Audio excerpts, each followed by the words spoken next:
दुनिया विच महान अखवाउण बदले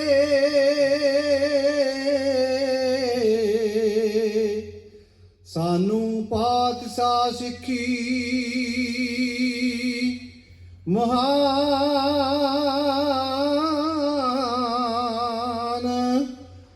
दित्ती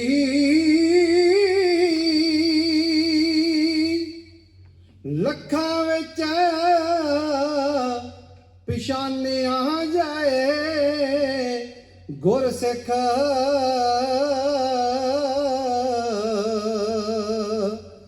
सानू वखरी ही एक पहचान दित्ती।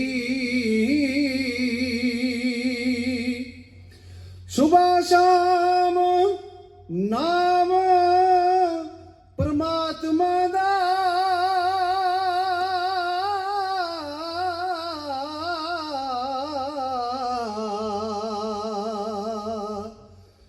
जपण वास्ते मिठी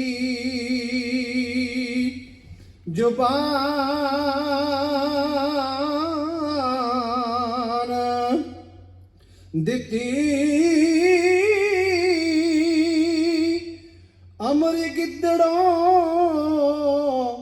शेर बनाउण बदले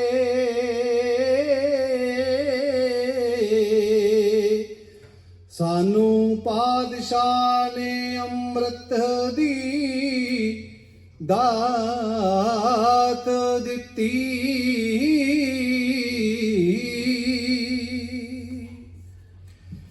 पिया सी चफेरे रोड़ा उत्ते जग दे दुखी संसारे लड़कती सी तिक्की छुरी उत्ते रग दे जिउणा तेरी काया माड़ियां दे घर खुशियां लियाउण नूं आई सरकार आया गुजरी दा लाल पंथ दे सजाउण नूं तार अवतार सी चफेरे रौला उत्ते जग दे दुखी संसार लड़कदी सी तिक्खी छुरी उत्ते रग दे जिउणा तेरे कार माड़ियां दे घर खुशियां लियाउण नूं आई सरकार आया गुजरी दा लाल पंथ दे सजाउण नूं तार अवतार पट ने दित्ता रत सहावी बन गई हुक्म अकाल दा जालमां दी तेग विच तोड़ी रन गई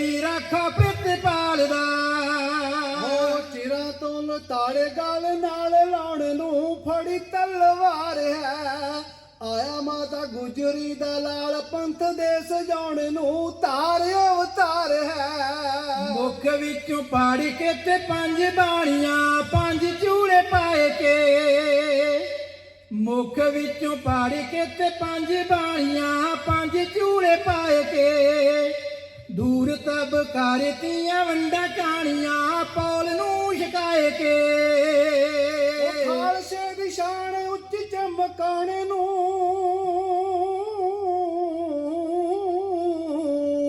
खालसे दी शान चमका उच्च चमकाण नूं किहा ललकार आया गुजरी दा लाल पंथ दे सजाउण नूं तार अवतार जी बणिया निशान सिक्खी दे लिबास दा लखां च पछाण होई खुल गया मुंह खुशी वाली आस दा निपाणे अज जान होई तारा ताई सिखाउण अणख दा सिखाउण नूं लिया बलतार आया गुजरी दा लाल पंथ दे सजाउण नूं तार अवतार कर दिता दूर दी है मेरा मना चों चानण खिलारिया आलस भी कर दिता दूर तना चों जाबर विहारिया दिलां विचों भेद छूत छात दा मटाउण नूं फिक कीता पुरचार आया गुजरी दा लाल पंथ दे सजाउण नूं तार अवतार बच्चिया निघारा जदों रणजीत सी मुठ बच्चा जंग दा बन गए वैरी जिन्ना ना प्रीत सी दी जानू आया टंग दा बाई ਧਾਰੀਆਂ ਨੂੰ ਖੁੱਡੇ ਲਾਣ ਲਾਉਣ ਨੂੰ ਲਾਇਆ ਦਰਬਾਰ ਹੈ। ਆਇਆ ਗੁਜਰੀ ਦਾ ਲਾਲ ਪੰਥ ਦੇ ਸਜਾਉਣ ਨੂੰ ਧਾਰ ਅਵਤਾਰ ਹੈ। ਲੱਗੇ ਜੰਗਾਲ ਝੱਟ ਬੜੇ ਚਿਰਾਂ ਦੇ ਲੱਗੇ ਜੋਸ਼ ਤੇ ਗਾਨੂੰ ਰੱਖ ਲਈ ਸਦਾਈਏ ਸਿੰਘਾਂ ਸੂਰੇ ਸਿਰਾਂ ਦੇ ਕੋਟੇ ਲਾਉਣ ਦੇ ਗਾਨੂੰ। ਉਹ ਖਾਲਸੇ ਦੇ ਬੋਲ ਬਾਲੇ ਜੱਗ ਤੇ ਕਰਾਉਣ ਨੂੰ ਖਾਲਸੇ ਦੇ ਬੋਲ ਬਾਲੇ ਜੱਗ ਤੇ ਕਰਾਉਣ ਨੂੰ ਆਖਿਆ ਵੰਗਾਰ ਹੈ। ਆਇਆ ਗੁਜਰੀ ਦਾ ਲਾਲ ਪੰਥ ਦੇ ਸਜਾਉਣ ਨੂੰ ਧਾਰ ਅਵਤਾਰ ਹੈ। ਜਬਰ ਦੇ ਨਾਲ ਸਦਾ ਰਿਹਾ ਲੜਦਾ ਪੰਥ ਦਾ ਸ਼ਮੇਸ਼ ਦਾ ਲੱਖਾਂ ਵਿੱਚ ਜਾ ਕੇ ਛਿੰਨ ਤਾਣ ਖੜਦਾ ਹੈ ਨਿਸ਼ਾਨਾ ਇਸ ਦਾ। ਰਚ ਦਿੱਤਾ ਡਿਊੜ ਮੋਜੀਆਂ ਨੇ ਗਾਉਣ ਨੂੰ ਕਾਵ ਦਾ ਸੰਗਾਰ ਹੈ। ਆਇਆ ਗੁਜਰੀ ਦਾ ਲਾਲ ਪੰਥ ਦੇ ਸਜਾਉਣ ਨੂੰ ਧਾਰ ਅਵਤਾਰ ਹੈ। ਆਇਆ ਗੁਜਰੀ ਦਾ ਲਾਲ ਪੰਥ ਦੇ ਸਜਾਉਣ ਨੂੰ ਧਾਰ ਅਵਤਾਰ ਹੈ।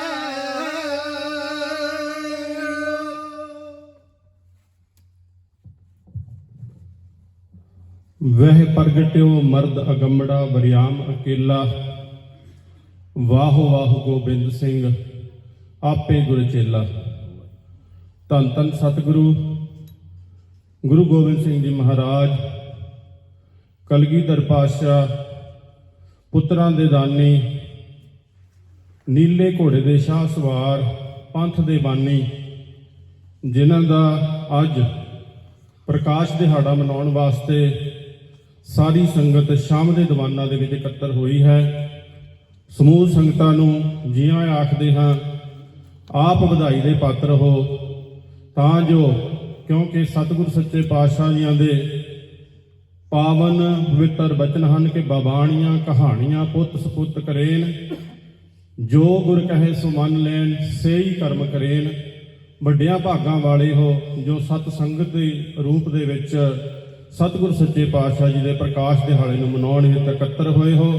ਆਓ ਜਿੱਥੇ ਆਪ ਜੀਆਂ ਨੇ ਕੀਰਤਨ ਰਾਹੀਂ ਸਤਿਗੁਰ ਸੱਚੇ ਪਾਤਸ਼ਾਹ ਜੀ ਉਸਤਤ ਜਿੱਥੇ ਆਪ ਜੀ ਨੇ ਕਥਾ ਦੇ ਰਾਹੀਂ ਸਤਿਗੁਰ ਸੱਚੇ ਪਾਤਸ਼ਾਹ ਜੀ ਉਸਤਤ ਸਰਵਣ ਕੀਤੀ ਹੈ, ਇਹ ਵੀ ਇੱਕ ਰੰਗ ਸਤਿਗੁਰ ਸੱਚੇ ਪਾਤਸ਼ਾਹ ਜੀ ਸਾਨੂੰ ਦਿੱਤਾ। ਜਿੱਥੇ ਢਾਡੀ ਕਲਾ ਨਾਲ ਹੀ ਕਵਿਸ਼ਰੀ ਵਾਰਾਂ, ਉੱਥੇ ਆਪਾਂ ਕਵਿਸ਼ਰੀ ਵਾਰਾਂ ਦੇ ਰਾਹੀਂ ਸਤਿਗੁਰ ਸੱਚੇ ਪਾਤਸ਼ਾਹ ਜੀ ਦੀ ਜੋ ਉਸਤਤ ਹੈ ਉਹ ਕਰਨ ਦਾ ਯਤਨ ਕਰਾਂਗੇ। ਆਓ ਇੱਕੇ ਵਾਰੀ ਕਹਿਣ ਤੇ ਸਾਰੀ ਸੰਗਤ ਬੁਲਾਓ ਫਤਿਹ, ਕੋਈ ਵੀ ਰਸਨਾ ਵਾਂਝੀ ਨਾ ਰਹੇ। ਵਾਹਿਗੁਰੂ ਜੀ ਕਾ ਖਾਲਸਾ ਵਾਹਿਗੁਰੂ ਜੀ ਕੀ ਫਤਿਹ। ਗੁਰੂ ਪਿਆਰੀ ਸਾਧ ਸੰਗਤ ਜੀ, ਆਪ ਜੀ ਕਥਾ ਵਿੱਚ ਸਰਵਣ ਕਰ ਰਹੇ ਸੀ ਕਿ ਕਿਸ ਤਰ੍ਹਾਂ ਸਤਿਗੁਰ ਸੱਚੇ ਪਾਤਸ਼ਾਹ ਜੀ ਦਾ ਜਦ ਅਵਤਾਰ ਹੋਇਆ ਤਾਂ ਉਸ ਸਮੇਂ ਪੀਰ ਭੀਖਣ ਸ਼ਾਹ ਚੱਲ ਕੇ ਗਿਆ। ਉਹ ਆਪਾਂ ਕੱਲ੍ਹ ਦੇ ਦੀਵਾਨਾਂ ਦੇ ਵਿੱਚ ਵੀ ਆਪਾਂ ਸਰਵਣ ਕੀਤਾ ਸੀ। ਕੁੱਜੀਆਂ ਵਾਲਾ ਜਿਹੜਾ ਜੋ ਕੌਤਕ ਹੈ ਉਹ ਵੀ ਆਪਾਂ ਕੱਲ੍ਹ ਦੇ ਦੀਵਾਨਾਂ ਦੇ ਵਿੱਚ ਸਰਵਣ ਕੀਤਾ ਸੀ। ਗੁਰੂ ਪਿਆਰੀ ਸਾਧ ਸੰਗਤ ਜੀ, ਆਪਾਂ ਹੁਣੇ ਹੀ ਕਥਾ ਦੇ ਵਿੱਚ ਸਰਵਣ ਕਰ ਰਹੇ ਸੀ ਕਿ ਗੁਰੂ ਤੇਗ ਬਹਾਦਰ ਜੀ ਮਹਾਰਾਜ ਜੋ ਢਾਕੇ ਬੰਗਾਲ ਅਸਾਮ ਇੱਧਰਲੇ ਪਾਸੇ ਨੂੰ ਜੋ ਪ੍ਰਚਾਰਕ ਦੌਰੇ ਦੇ ਉੱਤੇ ਗਏ ਹੋਏ ਸਨ, ਉਹਨਾਂ ਨੂੰ ਵੀ ਜਦੋਂ ਸਤਿਗੁਰ ਸੱਚੇ ਪਾਤਸ਼ਾਹ ਜੀ ਨੇ ਅਵਤਾਰ ਧਾਰਨ ਕੀਤਾ ਉਹਨਾਂ ਨੂੰ ਵੀ ਖਬਰ ਪਹੁੰਚਾਈ ਗਈ। ਵਾਪਸੀ ਜਿਹੜੀ ਆ ਗੁਰੂ ਤੇਗ ਬਹਾਦਰ ਜੀ ਮਹਾਰਾਜ ਜੀ ਨੇ ਵਾਪਸ ਜਿਹੜੀ ਚਿੱਠੀ ਆ ਉਹ ਸਤਿਗੁਰ ਸੱਚੇ ਪਾਤਸ਼ਾਹ ਜੀ ਪ੍ਰਕਾਸ਼ ਦੇ ਸੰਬੰਧ ਵਿੱਚ ਵਧਾਈ ਦੀ ਜਿਹੜੀ ਉਹ ਚਿੱਠੀ ਉਹਨਾਂ ਨੇ ਭੇਜੀ। ਜੋ ਇਤਿਹਾਸ ਦੇ ਵਿੱਚ ਲਿਖਿਆ ਆਉਂਦਾ ਕਿ ਗੋਬਿੰਦ ਦਾਸ ਕੇ ਜਨਮ ਕੀ ਵਧਾਈ ਹੋ। ਇਹੀ ਜਿਹੜੀ ਚਿੱਠੀ ਆ ਗੁਰੂ ਤੇਗ ਬਹਾਦਰ ਜੀ ਮਹਾਰਾਜ ਜੀ ਨੇ ਵਾਪਸ ਘਲਾਈ ਆ। ਤੇ ਨਾਲ ਹੀ ਨਾਲ ਜਿਹੜੀ ਇੱਕ ਹਦਾਇਤ ਸੀਗੀ ਉਹਨਾਂ ਨੇ ਗੁਰੂ ਤੇਗ ਬਹਾਦਰ ਜੀ ਮਹਾਰਾਜ ਜੀ ਨੇ ਮਾਤਾ ਗੁਜਰ ਕੌਰ ਜੀ ਨੂੰ ਵੀ ਕੀਤੀ ਸੀ ਕਿ ਬਾਲ ਗੋਬਿੰਦ ਰਾਏ ਜਦ ਹੀ ਜਿਸ ਤਰ੍ਹਾਂ ਵੀ ਵੱਡੇ ਹੋਣਗੇ, ਜੋ ਵੀ ਕੌਤਕ ਕਰਨਗੇ, ਇਹਨਾਂ ਨੂੰ ਕਦੀ ਕਿ ਤੁਸੀਂ ਟੋਕਣਾ ਨਹੀਂ, ਇਹਨਾਂ ਨੂੰ ਕਿਸੇ ਗੱਲ ਤੋਂ ਰੋਕਣਾ ਨਹੀਂ। ਇਸੇ ਕਰਕੇ ਜਦ ਆਪਾਂ ਕਥਾ ਦੇ ਵਿੱਚ ਹੁਣੇ ਹੀ ਸਰਵਣ ਕਰਕੇ ਹਟੇ ਆ ਕਿ ਜਦ ਉਹ ਥੋੜੇ ਵੱਡੇ ਹੋਏ ਤਾਂ ਕਿਸੇ ਨੇ ਪ੍ਰੇਮ ਭੇਟਾ ਦੇ ਵਿੱਚੋਂ ਜਿਹੜੇ ਸੋਨੇ ਦੇ ਕੰਗਣ ਸੀਗੇ ਉਹਨਾਂ ਨੂੰ ਭੇਂਟ ਕੀਤੇ ਸੀ। ਤਾਂ ਇੱਕ ਦਿਨ ਉਹਨਾਂ ਨੇ ਖੇਲਦਿਆਂ ਨੇ ਇੱਕ ਜਿਹੜਾ ਕੰਗਣ ਸਿੱਟ ਦਿੱਤਾ ਸੀ ਨਦੀ ਦੇ ਵਿੱਚ।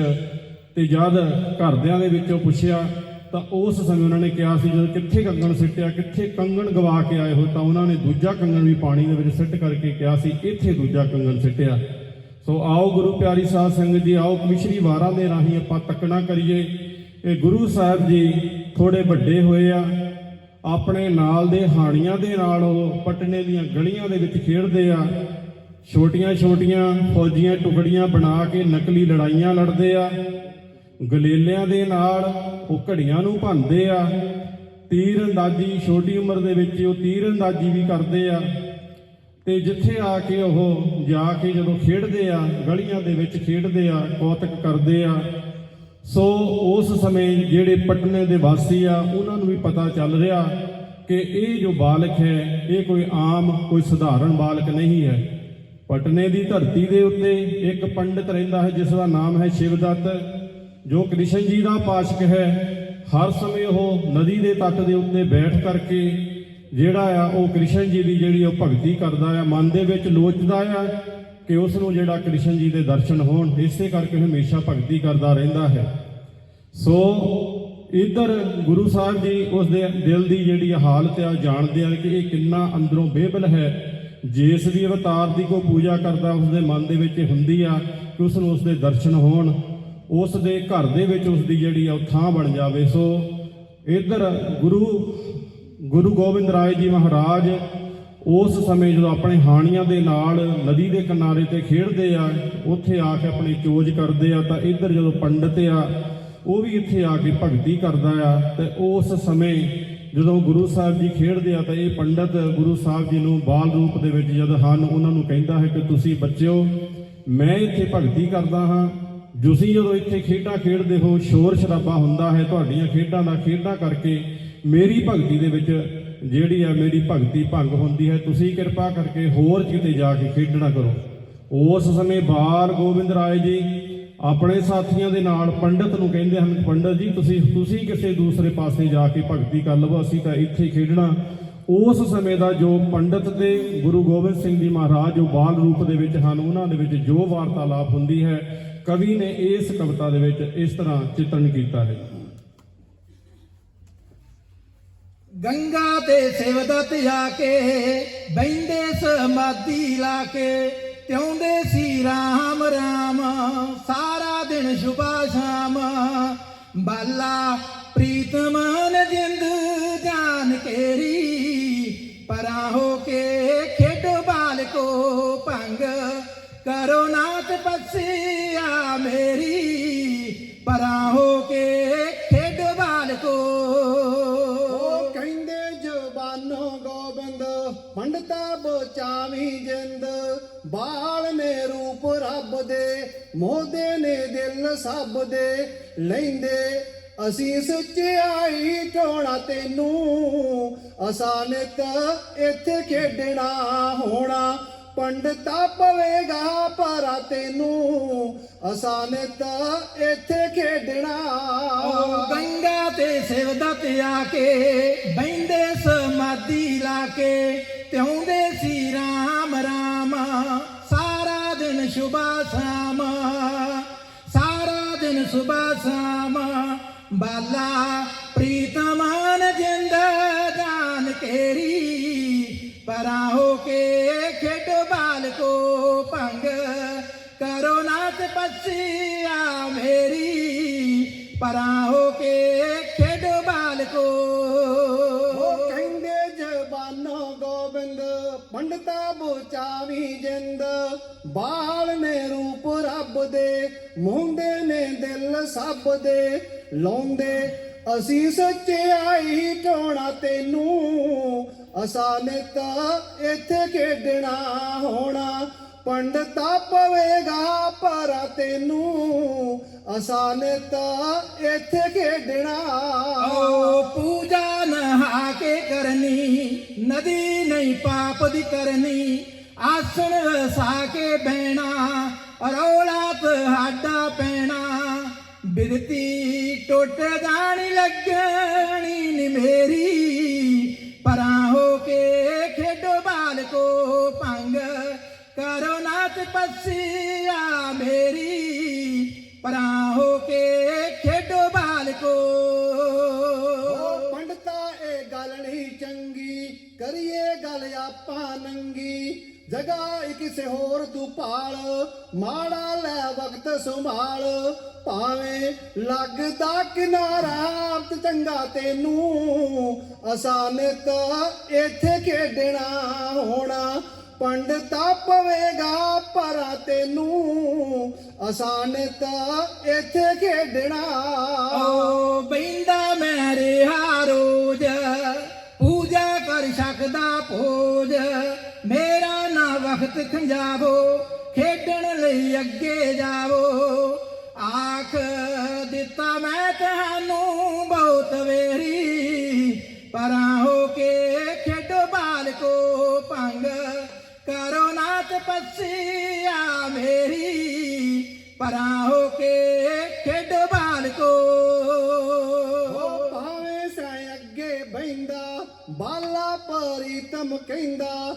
ਮਾਲਕ ਦਾ ਹੁਕਮ ਹੈ ਸਾਨੂੰ, ਦਈਏ 10 ਬੋਲ ਤੁਹਾਨੂੰ। ਨੀਂਦ ਮੌਤ ਵਾਲੀ ਪੈ ਨਾ ਸੋਣਾ ਤੈਨੂੰ, ਆਸਾਨ ਤਾਂ ਇੱਥੇ ਖੇਡਣਾ ਹੋਣਾ।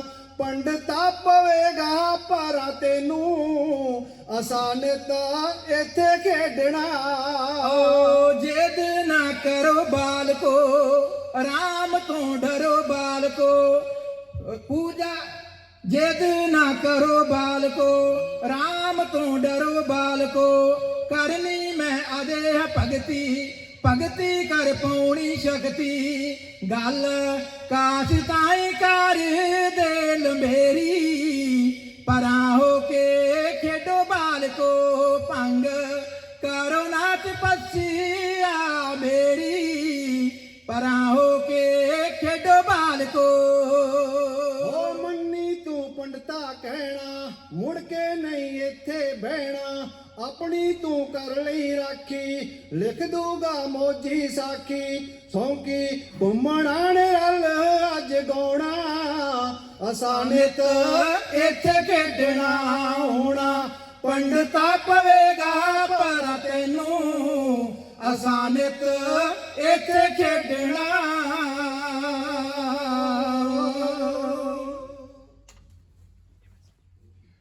ਗੁਰੂ ਪਿਆਰੀ ਸਾਧ ਸੰਗਤ ਜੀ, ਇਹ ਸਤਿਗੁਰ ਸੱਚੇ ਪਾਤਸ਼ਾਹ ਜੀ ਦਾ ਬਸ ਚੋਜ ਹੀ ਸੀ। ਪਰਖਣਾ ਚਾਹੁੰਦੇ ਸੀ ਪੰਡਤ ਨੂੰ ਕਿ ਅੰਦਰੋਂ ਕਿੰਨਾ ਕੁ ਜੁੜ ਕੇ ਭਗਤੀ ਕਰਦਾ ਹੈ। ਸੋ ਨਹੀਂ ਤਾਂ ਕੋਈ ਭਗਤੀ ਕਰਦਾ ਹੋਵੇ ਤੇ ਗੁਰੂ ਸਾਹਿਬ ਜੀ ਉਸ ਨੂੰ ਕਿਸ ਤਰ੍ਹਾਂ ਹਟਾ ਸਕਦੇ ਸਨ। ਪਰ ਜਦੋਂ ਦੇਖਿਆ ਕਿ ਪੰਡਤ ਵਾਕਿਆ ਹੀ ਦਿਲੋਂ ਇਹ ਭਗਤੀ ਕਰਦਾ ਹੈ, ਕ੍ਰਿਸ਼ਨ ਜੀ ਦੇ ਜਿਹੜੇ ਦਰਸ਼ਨਾਂ ਦੀ ਲੋਚਾ ਰੱਖਦਾ ਹੈ ਮਨ ਦੇ ਵਿੱਚ, ਤਾਂ ਉਸ ਸਮੇਂ ਗੁਰੂ ਸਾਹਿਬ ਜੀ ਨੇ ਉੱਥੇ ਇੱਕ ਦਿਨ ਜਦੋਂ ਪੰਡਿਤ ਅੱਖਾਂ ਮੀਟ ਕਰਕੇ ਨਦੀ ਕਿਨਾਰੇ ਬੈਠਾ ਭਗਤੀ ਕਰ ਰਿਹਾ ਸੀ, ਤਾਂ ਗੁਰੂ ਸਾਹਿਬ ਜੀ ਨੇ ਇੱਕ ਦਿਨ ਉਸ ਨੂੰ ਜਾ ਕੇ ਉਸ ਦੀਆਂ ਅੱਖਾਂ ਤੇ ਹੱਥ ਰੱਖ ਕੇ ਕਿਹਾ, ਪੰਡਿਤ ਜੀ ਝਾਤ ਜਿਸ ਤਰ੍ਹਾਂ ਇੱਕ ਬੱਚਾ ਆਪਣੇ ਕਿਸੇ ਮਾਤਾ ਪਿਤਾ ਦੇ ਨਾਲ ਇਸ ਤਰ੍ਹਾਂ ਕਰਦਾ ਹੈ। ਪੰਡਿਤ ਨੇ ਜਦੋਂ ਅੱਖਾਂ ਖੋਲੀਆਂ ਤਾਂ ਉਸ ਨੂੰ ਇਸ ਤਰ੍ਹਾਂ ਜਿਹੜਾ ਆ ਉਹ ਝਲਕਾਰਾ ਪਿਆ ਗੁਰੂ ਸਾਹਿਬ ਜੀ ਦੇ ਵਿੱਚੋਂ ਕਿ ਜਿਸ ਤਰ੍ਹਾਂ ਭਗਵਾਨ ਕ੍ਰਿਸ਼ਨ ਨੇ ਖੁਦ ਆ ਕੇ ਉਸ ਨੂੰ ਦਰਸ਼ਨ ਦਿੱਤੇ ਹੋਣ। ਉਸ ਤੋਂ ਬਾਅਦ ਪੰਡਿਤ ਦੀ ਜਿਹੜੀ ਸ਼ਰਧਾ ਸੀ ਗੁਰੂ ਸਾਹਿਬ ਜੀ ਤੇ ਇੰਨੀ ਵੱਜ ਗਈ ਕਿ ਉਸ ਨੇ ਗੁਰੂ ਸਾਹਿਬ ਜੀ ਨੂੰ ਬਚਨ ਕੀਤਾ ਕਿ ਤੁਸੀਂ ਜਿੰਨਾ ਚਿਰ ਇੱਥੇ ਹੋ ਮੈਨੂੰ ਹਮੇਸ਼ਾ ਇੱਥੇ ਦਰਸ਼ਨ ਤੁਹਾਡੇ ਮੈਨੂੰ ਹੋਣੇ ਚਾਹੀਦੇ ਹਨ। ਉਸ ਤੋਂ ਬਾਅਦ ਰੋਜ਼ ਇਹ ਸਿਲਸਿਲਾ ਚੱਲਦਾ ਰਿਹਾ ਕਿ ਗੁਰੂ ਸਾਹਿਬ ਜੀ ਪੰਡਿਤ ਨੂੰ ਆ ਕੇ ਉਹ ਦਰਸ਼ਨ ਦਿੰਦੇ ਆ। ਸੋ ਜਦੋਂ ਪੰਡਿਤ ਕਿਉਂਕਿ ਉਹ ਸਹੀ ਮਾਰਗ ਤੇ ਚੱਲ ਰਿਹਾ ਸੀ, ਭਗਤੀ ਦੇ ਮਾਰਗ ਤੇ ਚੱਲ ਰਿਹਾ ਸੀ, ਸੱਚਾ ਸੁੱਚਾ ਪੰਡਿਤ ਸੀ। ਸੋ ਪੰਡਿਤ ਜੋ ਮਨ ਪ੍ਰਬੋਧੈ RAM ਨਾਮ ਆਤਮ ਮੈਂ ਸੋਧੈ, ਗੁਰਬਾਣੀ ਦੇ ਵਿੱਚ ਵੀ ਸੱਚੇ ਪੰਡਿਤ ਦੇ ਬਾਰੇ ਲਿਖਿਆ ਹੋਇਆ ਹੈ। ਸੋ ਜਦੋਂ ਇਸ ਤਰ੍ਹਾਂ ਗੁਰੂ ਸਾਹਿਬ ਜੀ ਦੇ ਇਹ ਕੌਤਕ ਹੋਏ ਪੰਡਿਤ ਦੇ ਨਾਲ, ਤਾਂ ਪਟਨੇ ਦੇ ਵਿੱਚ ਇਹ ਜਿਹੜੀ ਗੱਲ ਸੀਗੀ ਉਹ ਸਾਰੇ ਫੈਲ ਗਈ ਕਿ ਇਹ ਜੋ ਬਾਲਕ ਹੈ ਇਹ ਸਧਾਰਨ ਬਾਲਕ ਨਹੀਂ ਹੈ, ਇਹ ਕੋਈ ਅਵਤਾਰ ਹੈ, ਅਵਤਾਰੀ ਪੁਰਸ਼ ਹੈ, ਕਿਸੇ ਨੇ ਅਵਤਾਰ ਧਾਰਿਆ ਹੋਇਆ ਹੈ। ਸੋ ਉਸ ਸਮੇਂ ਇਸੇ ਹੀ ਪਟਨੇ ਸ਼ਹਿਰ ਦੇ ਵਿੱਚ ਇੱਕ ਜਗਤ ਚੰਦ ਨਾਮ ਦਾ ਜਿਹੜਾ ਆ ਉਹ ਸੇਠ ਰਹਿੰਦਾ ਹੈ। ਉਸ ਦੇ ਘਰ ਦੇ ਵਿੱਚ ਕੋਈ ਔਲਾਦ ਨਹੀਂ, ਪੈਸਾ ਧਨ ਦੌਲਤ ਉਸ ਦੇ ਕੋਲ ਬਹੁਤ ਹੈ। ਉਹ ਵੀ ਲੋਚਾ ਕਰਦਾ ਹੈ ਕਿ ਉਸ ਦੇ ਘਰ ਦੇ ਵਿੱਚ ਕੋਈ ਪੁੱਤਰ ਦੀ ਪ੍ਰਾਪਤੀ ਹੋਵੇ। ਤੋ ਇੱਕ ਦਿਨ ਉਹ ਵੀ ਸ਼ਰਧਾ ਵਸ ਹੋ ਕੇ ਉਹ 3 ਸੇਬ ਲੈ ਕਰਕੇ ਗੁਰੂ ਸਾਹਿਬ ਜੀ ਦੇ ਕੋਲ ਆਉਂਦਾ ਤੇ ਆਪਣੀ ਮਨ ਦੇ ਵਿੱਚ ਉਹਦੀ ਇੱਛਾ ਹੈ ਕਿ ਉਸ ਦੇ ਘਰ ਪੁੱਤਰ ਹੋਣ। ਗੁਰੂ ਸਾਹਿਬ ਜੀ ਉਹ 3 ਸੇਬ ਜਿਹੜੇ ਆ ਉਸ ਦੀ ਝੋਲੀ ਦੇ ਵਿੱਚ ਪਾ ਦਿੰਦੇ ਹਨ ਤੇ ਉਸ ਨੂੰ ਆਖਦੇ ਹਨ ਕਿ ਆਪ ਜੀ ਦੇ ਘਰ ਪੁੱਤਰ ਪੈਦਾ ਹੋਣਗੇ। ਤਾਂ ਸੋ ਜਿਹੜਾ ਉਹ ਜਗਤ ਚੰਦ ਜਿਹੜਾ ਸੇਠ ਹੈ ਉਸ ਦੇ ਕੋਲੋਂ ਇੱਕ ਸੇਬ ਡਿੱਗ ਪੈਂਦਾ ਹੈ ਉਸ ਦੀ ਝੋਲੀ ਦੇ ਵਿੱਚੋਂ।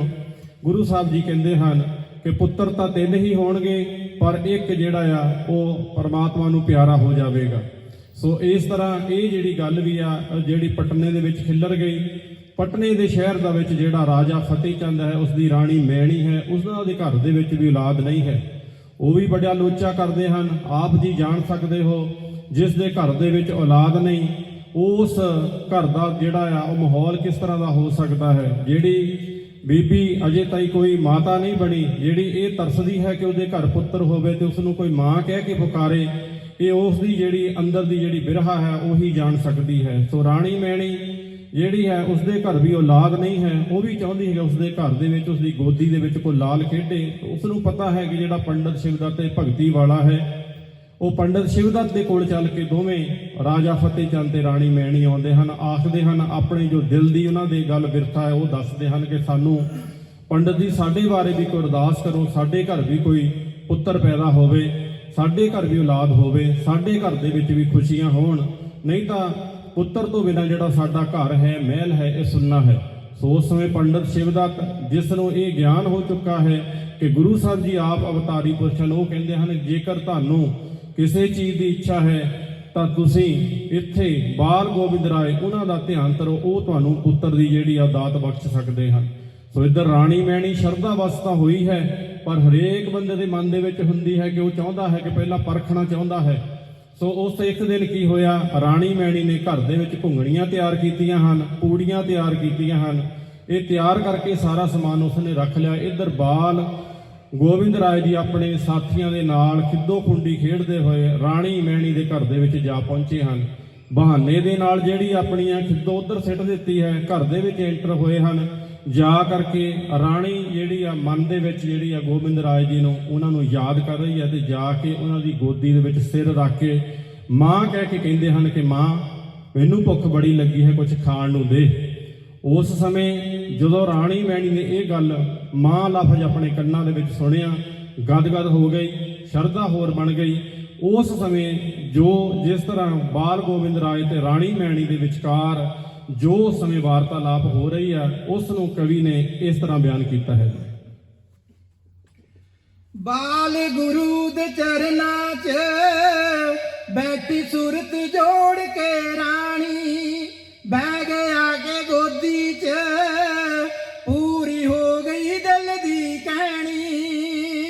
ਉਹ ਅੱਖਾਂ ਖੋਲੋ ਮਾਤਾ ਜੀ ਸਾਡਾ ਦਿਲ ਵੇਖੋ ਦਰਿਆਓ, ਭੁੱਖ ਲੱਗੀ ਮਾਤਾ ਜੀ ਅੰਦਰੋਂ ਲਿਆ ਕੇ ਕੁਝ ਖਵਾਓ। ਬਾਲ ਗੁਰੂ ਦੇ ਚਰਨਾਂ 'ਚ ਬੈਠੀ ਸੁਰਤ ਜੋੜ ਕੇ ਰਾਣੀ ਬਹਿ ਗਿਆ ਕੇ ਗੋਦੀ 'ਚ ਪੂਰੀ ਹੋ ਗਈ ਦਿਲ ਦੀ ਕਹਿਣੀ। ਉਹ ਅੱਖਾਂ ਖੋਲੋ ਮਾਤਾ ਜੀ ਸਾਡਾ ਦੇਖੋ ਦਿਲ ਦਰਿਆਓ, ਭੁੱਖ ਲੱਗੀ ਮਾਤਾ ਜੀ ਅੰਦਰੋਂ ਲਿਆ ਕੇ ਕੁਝ ਖਵਾਓ। ਇੱਧਰ ਪਾਇਆ ਫੇਰਾ ਮੈਂ ਖੇਡੇ ਨਾਲ ਬਾਲਾਂ ਦੀ ਟਾਣੀ, ਦਿਲ ਚਾਹੁੰਦਾ ਮੇਰਾ ਜੀ ਤਾਂ ਹੱਥੋਂ ਲੈ ਕੇ ਚੀਜ਼ ਕੋਈ ਖਾਣੀ। ਉਹ ਅੱਜ ਵੇੜੇ ਤੁਹਾਡੇ ਜੀ ਰਹੀ ਵਗ ਖੁਸ਼ੀ ਦੀ ਵਾਓ, ਭੁੱਖ ਲੱਗੀ ਮਾਤਾ ਜੀ ਅੰਦਰੋਂ ਲਿਆ ਕੇ ਕੁਝ ਖਵਾਓ। ਉਹ ਗੇਂਦ ਡਿੱਗੀ ਇੱਥੇ ਹੈ ਐਸੇ ਕੁਦਰਤ ਖੇਲ ਰਚਾਏ, ਭੁੱਖ ਡਾਢੀ ਲੱਗ ਗਈ ਤਾਈਓ ਘਰ ਤੁਸਾਂ ਦੇ ਆਏ। ਉਹ ਨਾਲ ਸਾਡੇ ਉੱਠ ਕੇ ਤੇ ਪਹਿਲਾਂ ਡਿੱਗੀ ਗੇਂਦ ਲਵਾਓ, ਭੁੱਖ ਲੱਗੀ ਮਾਤਾ ਜੀ ਅੰਦਰੋਂ ਲਿਆ ਕੇ ਕੁਝ ਖਵਾਓ। ਜੋ ਘਰ ਵਿੱਚ ਲੈ ਆਵੋ ਉੱਠ ਕੇ ਕਰੋ ਮਾਤਾ ਜੀ ਛੇਤੀ, ਫੇਰ ਮੁੜ ਕੇ ਆਵਾਂਗੇ ਅਸੀਂ ਹੋ ਗਏ ਹੁਣ ਭੇਤੀ। ਉਹ ਅਸੀਂ ਅਜੇ ਖੇਡਣਾ ਏ ਸਾਡਾ ਨਾ ਤੁਸੀਂ ਵਕਤ ਗਵਾਓ, ਭੁੱਖ ਲੱਗੀ ਮਾਤਾ ਜੀ ਅੰਦਰੋਂ ਲਿਆ ਕੇ ਕੁਝ ਖਵਾਓ। ਵਿੱਚ ਤੁਹਾਡੇ ਮਹਿਲਾਂ ਦੇ ਵੜਦੇ ਬਾਲਕ ਨਹੀਂ ਦੇ ਡਰਦੇ, ਡਿਊਟੀ ਲੱਗੀ ਮੇਰੀ ਐ ਤੁਸੀਂ ਲੇਟ ਜਾਪਦੇ ਕਰਦੇ। ਉਹ ਵੇਖ ਆਪਣੇ ਪੁੱਤਰਾਂ ਨੂੰ ਚੜਦਾ ਮਾਵਾਂ ਤਾਈ ਚਾਓ, ਭੁੱਖ ਲੱਗੀ ਮਾਤਾ ਜੀ ਅੰਦਰੋਂ ਲਿਆ ਕੇ ਕੁਝ ਖਵਾਓ। ਬੈਠ ਤੁਹਾਡੀ ਗੋਦੀ 'ਚ ਬੜਾ ਆਨੰਦ ਮਾਤਾ ਜੀ ਆਇਆ, ਮੰਗਾ ਛਕਣ ਵਾਸਤੇ ਮੈਂ ਚਿਰ ਬਹੁਤ ਤੁਸਾਂ ਨੇ ਲਾਇਆ।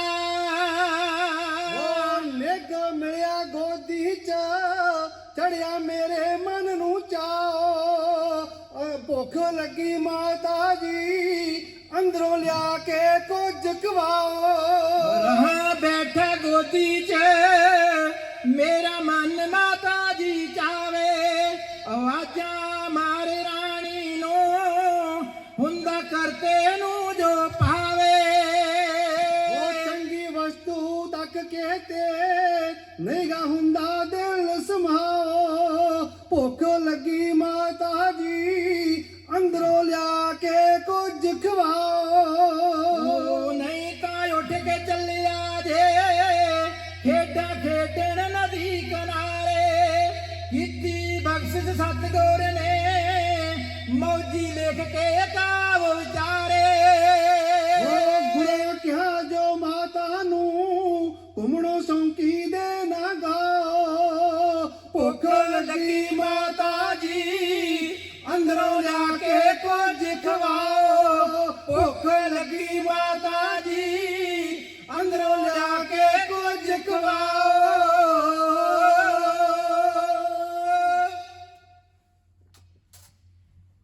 ना कहूँ अब की ना कहूँ तब की, अगर ना होते गुरु गोबिंद सिंह तो सुन्नत होती सब की।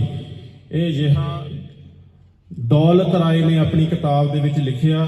ਉਹ ਕਹਿੰਦਾ ਜੇਕਰ ਗੁਰੂ ਗੋਬਿੰਦ ਸਿੰਘ ਜੀ ਨਾ ਹੁੰਦੇ ਤਾਂ ਉਸ ਸਮੇਂ ਜਿਸ ਤਰ੍ਹਾਂ ਔਰੰਗਜ਼ੇਬ ਜਿਹੜਾ ਸੀਗਾ ਉਹ ਸਾਰਿਆਂ ਨੂੰ ਜਿਹੜਾ ਸੀਗਾ ਮੁਸਲਮਾਨ ਬਣਾ ਲਿਆ ਸੀ ਜ਼ਬਰਦਸਤੀ, ਤੇ ਜੇ ਗੁਰੂ ਗੋਬਿੰਦ ਸਿੰਘ ਜੀ ਸੀ ਜਿਨ੍ਹਾਂ ਦੀ ਤਲਵਾਰ ਨੇ ਇਸ ਜਿਹੜਾ ਸੀ ਧਰਮ ਪਰਿਵਰਤਨ ਨੂੰ ਰੋਕਿਆ, ਚਾਹੇ ਇਸ ਦੇ ਵਾਸਤੇ ਉਹਨਾਂ ਨੂੰ ਆਪਣੇ ਪਿਤਾ ਗੁਰੂ ਤੇਗ ਬਹਾਦਰ ਸਾਹਿਬ ਜੀ ਦੀ ਸ਼ਹੀਦੀ ਵੀ ਜਿਹੜੀ ਆ ਉਹਨਾਂ ਨੂੰ ਪਹਿਲਾਂ ਦੇਣੀ ਪਈ। ਬਾਅਦ ਦੇ ਵਿੱਚ ਜੰਗਾਂ ਦੇ ਵਿੱਚ ਆਪ ਜੀ ਨੂੰ ਪਤਾ ਕਿਸ ਤਰ੍ਹਾਂ ਗੁਰੂ ਸਾਹਿਬ ਜੀ ਨੇ ਆਪਣਾ ਪਰਿਵਾਰ ਵਾਰਿਆ।